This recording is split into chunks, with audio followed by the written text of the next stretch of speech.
میں اپنی ویڈیو کا آغاز رب ذوالجلال والاکرام کے مقدس و مطہر نام سے کرتا ہوں، جو تمام جہانوں کا رب ہے، زمین و آسمان کا مالک ہے۔ بسم اللہ الرحمن الرحیم۔ السلام علیکم میرے دوستو۔ بزرگ لوگوں کی کہاوتیں جو کسی حد تک صحیح بھی ثابت ہوتی ہیں، ان میں سے ایک یہ بھی کہاوت ہے کہ جو سونے کا چمچ منہ میں لے کر پیدا ہو وہ ہمیشہ غرور و تکبر میں سرشار ہوتا ہے۔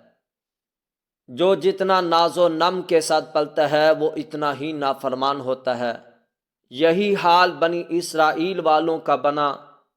آج میں آپ دوستوں کو بنی اسرائیل کا اللہ کے محب ہونے سے لے کر عذاب الہی کے مستحق ہونے کا سفر بتاؤں گا۔ ویڈیو آخر تک ضرور دیکھنا۔ اگر پسند آئے تو ویڈیو کو لائک کر دینا اور ہمارے اسلامی چینل کو ضرور سبسکرائب کر دینا۔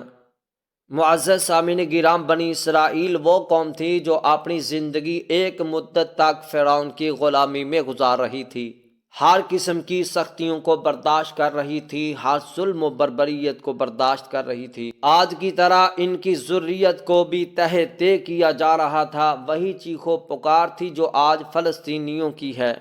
آخر اللہ تعالیٰ کو اس قوم پر ترس آ گیا، حضرت موسیٰ علیہ السلام کو اسی قوم میں پیدا کیا۔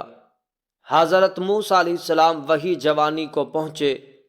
آخر ایک دن اسرائیلیوں کو آزادی نصیب ہو گئی۔ موسیٰ پیغمبر نے ان کو فرعون کے ظلم و بربریت کے گھنے جنگل سے نکال کر کھلے میدان میں لا کھڑا کر دیا۔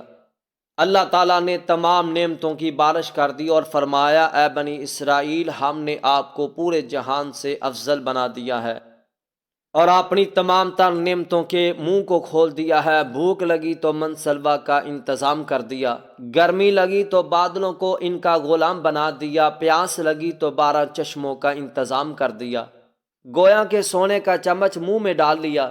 پھر کیا تھا کہ من مانی کے دروازوں کو کھول دیا۔ کبھی کہتے کہ ہم بھی اللہ سے ہم کلام ہونا چاہتے ہیں، تو اللہ تعالیٰ نے وہ بھی ان کی خواہش کو پورا کر دیا۔ جمعہ کی عبادت کو ہٹا کر ان کی خواہش کے مطابق ہفتہ کو مقرر کر دیا۔ بچوں کی طرح ہر خواہش کو پورا کیا جانے لگا۔ اب یہ تمام نعمتیں ان سے سنبھالی نہ گئیں۔ ان کی نافرمانیوں کی کشتی چلنے لگی۔ سب سے پہلے انہوں نے کہا کہ موسیٰ، ہم من سلوا نہیں کھا سکتے، ہر روز ایک جیسا کھانا کھا کر تھک چکے ہیں، ہم کھیتی باڑی کرنا چاہتے ہیں۔ تو اس کا اہتمام بھی ہو گیا۔ انہوں نے سامری کے کہنے پر خدا کی عبادت کو چھوڑ کر ایک بچڑے کی عبادت کرنا شروع کر دی، جو نہ تو بول سکتا تھا، نہ کھا سکتا تھا اور نہ ہی پی سکتا تھا۔ اللہ تعالیٰ نے ان کی توبہ کا اہتمام کر دیا اور ان کی غلطیوں پر پردہ ڈال دیا۔ معزز سامعین گرام، پھر ان کی نافرمانیوں نے انگڑائی لی۔ ان کو کہا گیا کہ تم اس دروازے سے داخل ہو جاؤ اور یہ الفاظ پڑھ لینا، زندگی کے تمام گناہ معاف ہو جائیں گے۔ تو انہوں نے حتتن کی جگہ ہنتتن کہہ کر اپنی نافرمانی والی عادت کو اپنایا۔ ان کو کہا گیا کہ تم جہاد کرو، تو انہوں نے کہہ دیا کہ تم اور تمہارا خدا جہاد کرے، ہم تو یہی بیٹھے ہوئے ہیں۔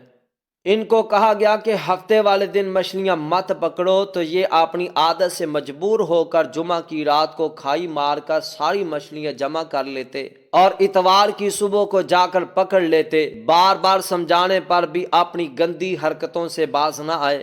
اللہ رب العزت نے پھر اپنی صفت الجبار کو اپنا لیا۔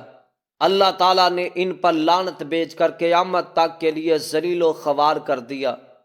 پھر حضرت داؤد علیہ السلام کی زبان سے بھی لعنت بھیج دی۔ ایک دن ایسا بھی آیا کہ ان کی ان نافرمانیوں کی وجہ سے ایک گروہ کو ذلیل بندر بنا کر رسوا کر دیا اور عبرت کا نشانہ بنا دیا۔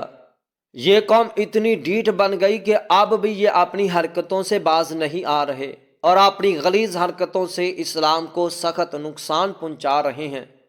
اللہ تعالیٰ ان پر مزید لعنتیں برسائے اور ان کو دوبارہ خاک میں ملا دے، آمین۔